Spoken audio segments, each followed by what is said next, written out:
do you know any more about these two missing men? First of all, we are very much appreciate to the British people and to the British government about their very serious support of Ukraine in this difficult year. We appreciate to the Andrew and Christopher, to their family, because they were volunteers to help and support with the important humanitarian mission on the east of our country in the most dangerous region, I mean Solidar and Bakhmut. Today it is the top temperature and very difficult fighting there. And we do not have any information about the Andrew and Christopher. And I just want to remind you that almost 8,000 Ukrainian fighters, civilians, are missing in action only during this war since the 24th of February. And we definitely confident that we should unite the efforts, and the law enforcement agents of the Ukraine will fight together for making free and to obtain any possible information about these two heroes. And I want to make a statement that this is the full responsibility of the Mr. Putin, who killing the civilians, who stealing the volunteers, and who provide the murderous methods of the war. With that situation, this is definitely the evidence. And you see we have a problem with the light. This is just an evidence that Ukraine and Kiev now is without electricity. We're sitting on the generator and batteries. And with that situation, this is not moving us to make any fear or to less our decisiveness to reach the victory in this war. Ukraine and the world is united. Of course, of course. And you say that you're grateful for the help you're receiving from outside. Would you say that you welcome people, volunteers coming to help in a humanitarian way in Ukraine, like these two young men, or would you warn against it because it is simply so dangerous? Look, you're asking the wrong person, because every single week I'm in the front line. I know what does it mean. And again, we don't have a fear. We are not inviting those who have any doubts to go or not to go.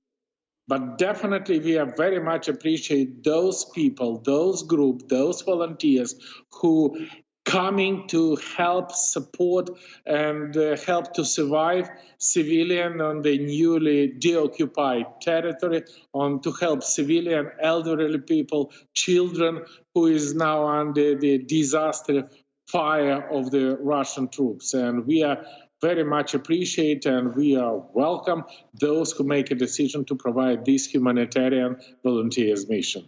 This is real hero. It is a very dangerous area, as you were saying. Just fill me in on the situation at the moment. Is it your understanding that Russian forces are now in control of Solidar and almost in control of Bakhmut? What is the latest? This morning I called to a member of my team who is now in the different brigade who is fighting in Solidar and Bakhmut. In Bakhmut, this is definitely that this is under control of Ukrainian troops, fully control. We provide even the offensive operation under Bakhmut. In Solidar, situation is more difficult. The fighting is inside the cities, and as President Zelensky said, that this is the responsibility of Zelensky that he do his best to protect Solidar, and we definitely help and keep in the unity for protecting that. But even if Russia has a tactical results on Solidar, this is definitely not changing the situation in Donetsk region and the all east of Ukraine, and we at the same time providing the offensive operation in Crimea and Svatova, and the Russia cannot do anything serious in all Ukrainian territory and in Donbass in particular. So how important is it for Britain to supply tanks directly to Ukraine? Because we've heard that the British government is now seriously considering that. First of all, I want to thank Sky News, because yesterday the Sky News was the first who informed that the plan of the British government was to supply the Challenger 2 tanks to Ukraine. This is vital that during the winter-spring offensive operation, tank is the instrument for the Ukrainian offense on the east and on the south.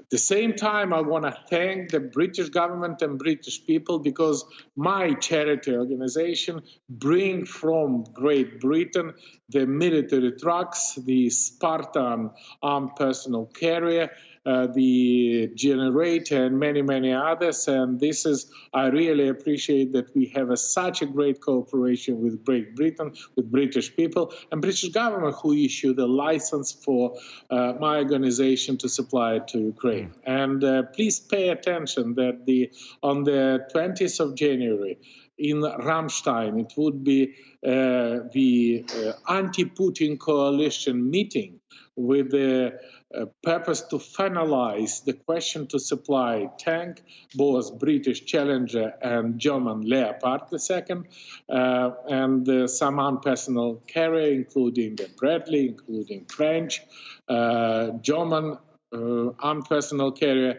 and this is provide to equip the new creating brigade in Ukraine, because we don't need mobilization. We have a long list in line for enrolling to Ukrainian armed forces with the Ukrainian volunteers, but we definitely need the weapons, that with the weapons in the hand we stop Russian troops.